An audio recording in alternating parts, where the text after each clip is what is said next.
Kanye West news time. Let's get into it. So first, Kanye, we covered that last time. Never mind. First, my friend Anthony Schiller pointed out that I didn't mention Ernest Cline when I tweeted about Ready Player One. Ernest, I'd like to meet you.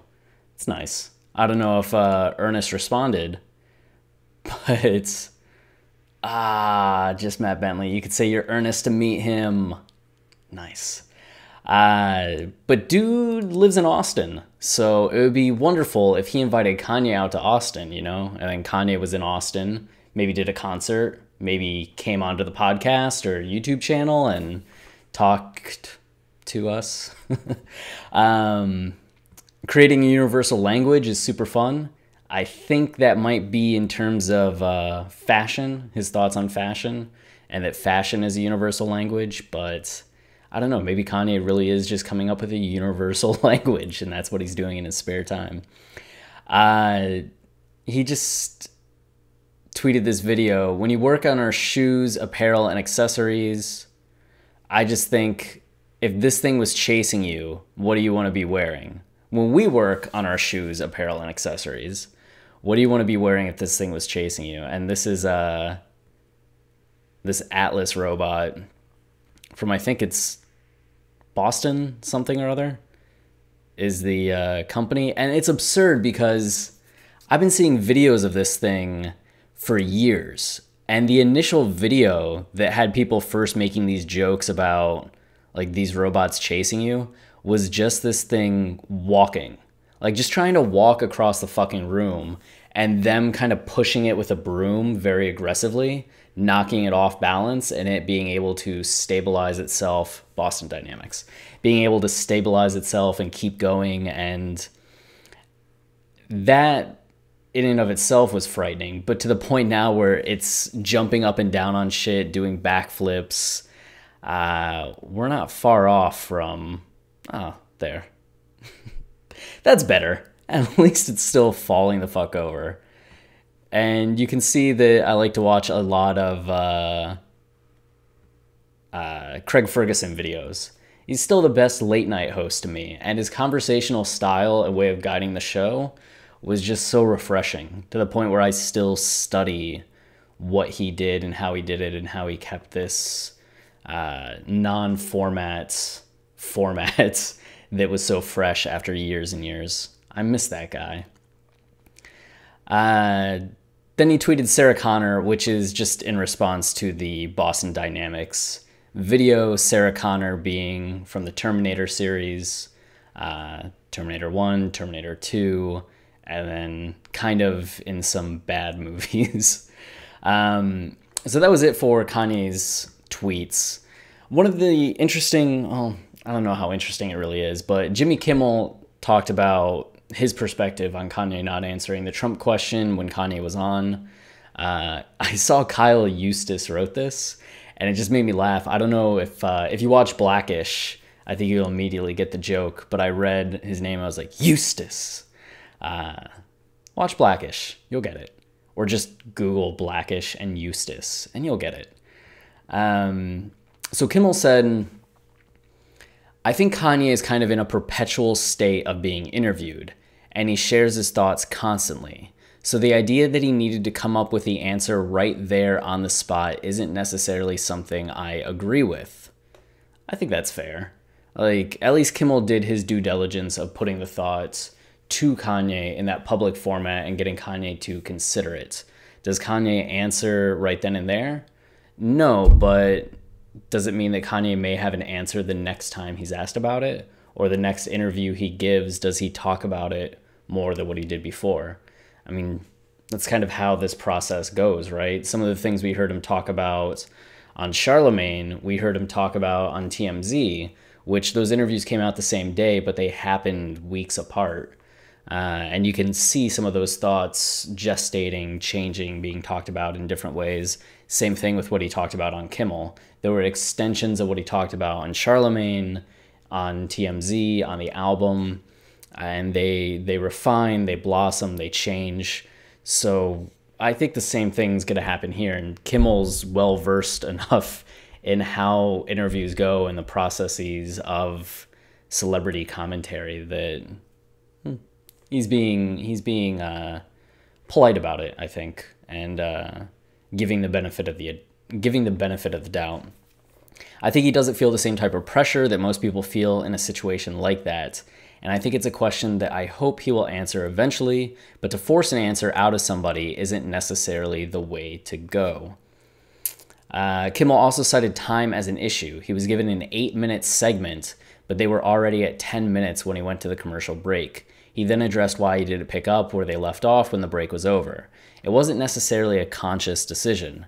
I felt that his silence answered the question in some ways, and I also know that if Kanye wanted to continue on a subject, then he's not shy about continuing on that subject, which we saw happen during the interview as Kanye called Kimmel out for not talking about the album cover, specifically about "I hate being bipolar, it's awesome," and what that meant.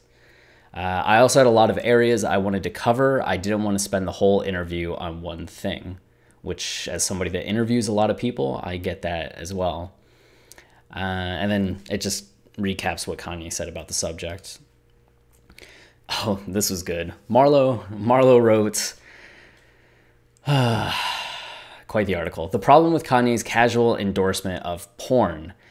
And it's essentially just an anti-porn article. That if you look at porn, you're more likely to be misogynistic, not care about sexual assault, be an asshole. That if you look at porn, it is this objectification of women rather than being progressive towards women or, parental or caring towards women. That any relationship with porn in this way is a no-go. So it's just basically an anti-porn article bringing Kanye into it. I think I'm somebody that's an advocate for change on sexual assault policy on college campuses, school, just the national level as a whole. I think we have such a broken fucking system when it comes to that. I've had friends that were sexually assaulted, and the compassion they received was not what it should be. The justice they received was not what it should be. How the schools handled it were bad. How other people responded to it was bad. We absolutely have a problem with how sexual assault is talked about in this country. But I think this view on pornography is, especially relating to Kanye, is a problem, just in the sense that porn is porn. People have engaged in pornography for centuries. It's not some new deviant trend that never existed before. And I think there's a difference between looking at professional pornography that's done consensually and is part of an ecosystem of, just sexual conversation and open sexual arousal and not demonizing it, is different to the objectification of women and the assault of women and a desire to own women physically. That there's a line between those things, and people cross that line all the time, but then people don't. It's like with anything, right? Food, sports, gambling, alcohol. There's always a line where it's healthy and fine and can be beneficial, and always a line where it tilts into something negative and darker and gross. So this just seems somebody that has a very negative view on sex and pornography and only sees one side of what's going on. I don't know why I'd spend so much of the episode talking about that, but hey. Kim Kardashian reveals if she and Kanye West are planning for baby number 4. No. We talked about it the other day, and I think I may have made a joke about sources. Like, I thought it had come from Kim herself at first, and then it turned out that sources said, which And this is the result. I don't know. I read something that it was, none of that was true. But I've been really open about it and talked about it on our show, so I don't know. We start filming season 16 next week, so if I think about it more and it's going to happen, you'll definitely see it on the show. But as of now, no. Adding, where was it? I had another article up, and she said in that article, they had a longer quote where she said, if it was up to my husband, we'd have 7 kids. 4 might be my limit. 3 might be my limit. I don't know. So we'll see. There may not be another West on the horizon as of yet. Kim considers possible spin-off show with Kanye. Not as exciting. I mean, considers is used very loosely here. It was just her going, oh, a show with Kanye. Maybe. But not like, yeah, we're talking about it. Like, nothing more serious. I don't know. I don't know if that's something he would do. But, I was in Miami, and it made me miss Courtney and Kim Take Miami. So the question spawned more of another spin-off show not involving Kanye than it did a spin-off show with Kanye. Kevin Parker from Tame Impala talks about working on Ye with Kanye and what that process was like. I think we talked about this like a month ago. He did another interview where he kind of brought it up, but that was on a podcast with no transcription. So this time you can see some written answers where he talks about it and just kind of get the rundown. He says there was starstruck, talks a little bit about the process behind it, but doesn't want to dish too much about what was going on. But he said, I guess just how malleable an idea can be. You can have a whole song with all these beats in it, and you can just isolate one bit and take that out and put it into something else and scrap the rest of it. Someone else who's like that is Wayne Coyne from Flaming Lips. They're not scared about how something has come to be. They're not sacred about how something has come to be. They can be quite ruthless with ideas. That's something I've always wanted to be able to do more. Famously with Yeezus, the album was a lot more dense, and 2 weeks before release, he just stripped it back completely. And there's an example of that in other mediums, maybe not so much painting, and maybe not so much filmmaking, as that's such a huge process. But when it comes to writing on the script level of a film or a novel, short story, poetry, a lot of times, even essays, you can write so much and realize it's all just garbage or not working or not doing what you want. But there's this one line that works or a single image that stays with you. And you pull that out and expand upon that. I just had that happen with an essay I was writing on a movie, The Clouds of Sils Maria. I spent 2 hours shaping the front half of the article, writing it, explaining everything leading up to the end of the movie, and then started writing about the end of the movie. And that felt so much cleaner and better than all the stuff I'd been writing about before that I just deleted all the previous stuff and went back to just that final portion I had and restarted the article from that point. So that's one of the things that I think you have to learn in the creative process is there's the famous phrase, like, you have to kill your darlings. But not just cutting things, but really taking things and just saying this doesn't work on its own or this doesn't work here, but if I move it over to here, which oftentimes happens in poems and other works, you can take the last stanza from a poem and move it to the top, and suddenly it works in a way that it didn't before. Or you can rearrange chapters in a novel, make it non-linear, make it linear if it wasn't, and things change. So it's cool to hear a little bit about the process and Kanye doing that. And that meant that it was hard for Kevin to realize where he was actually on Ye. It turns out that the only thing that was used was a portion of drums that he did, and it got put onto Violent Crimes. I don't think he mentioned what it was on before or that he thought it was going to be on, but when he first heard the album, it wasn't on the song that he expected it to be and he thought he had been cut from the album. And then he heard it on Violent Crimes and was like, oh, that's me. I'm on Kanye's album.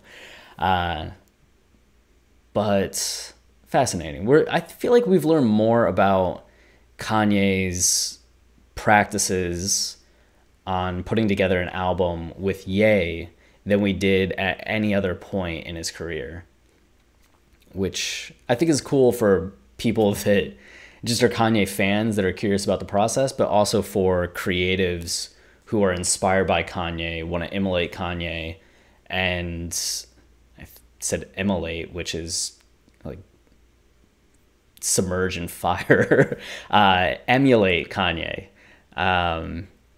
Just getting a little bit closer to his process, being able to then bring that into your own process and learn from it. That's cool, because it's not like all of us can have Kanye as a mentor. So the more we understand from these secondhand accounts, the more that he kind of becomes one. Will Kanye West tour the UK in 2019? I'm just including this because it's so fucking dumb. The rapper is reportedly ready to return to the stage by Emma Madden. And it's, okay, so dumb's kind of harsh. The article itself is written well. It covers a lot of ground and goes through some of the backstory of Kanye, his appearances in the UK. But the conclusion is, so is a UK tour on the cards for next year? Currently, there is nothing in the diary. However, if you want to be one of the first to know when that news is announced, then sign up to Ticketmaster here. By providing the site with your email address, you will receive notification as soon as tickets are released. What? So the whole title and premise of the album is almost just a marketing pitch to get people to sign up to Ticketmaster's. Like, I can't tell if this is sponsored content or a serious article. It feels like sponsored content.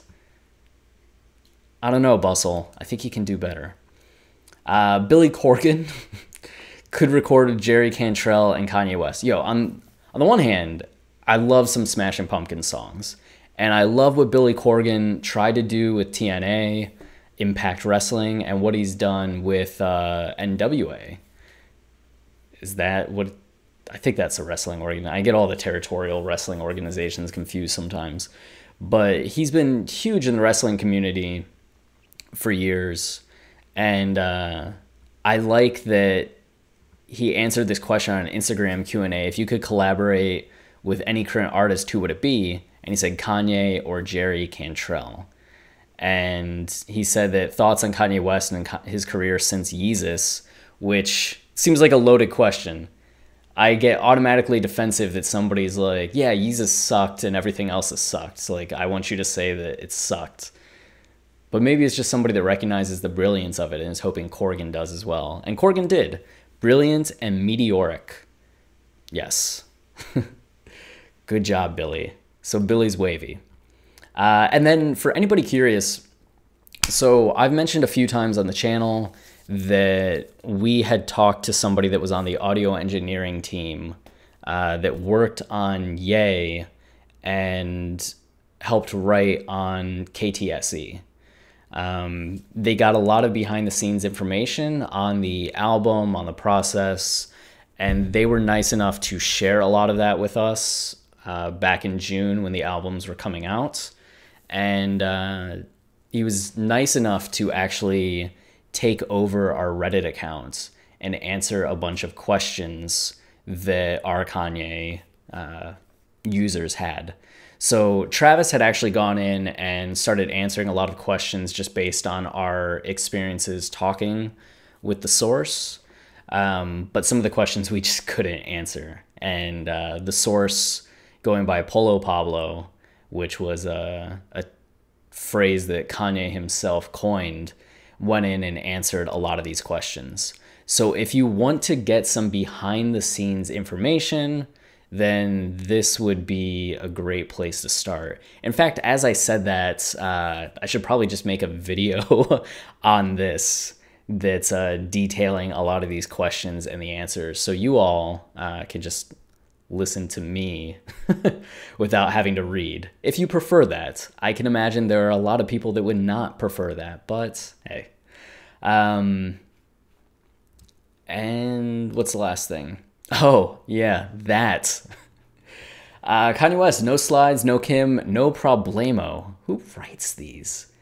So Kanye did what Kanye usually does and goes to Nobu in Malibu.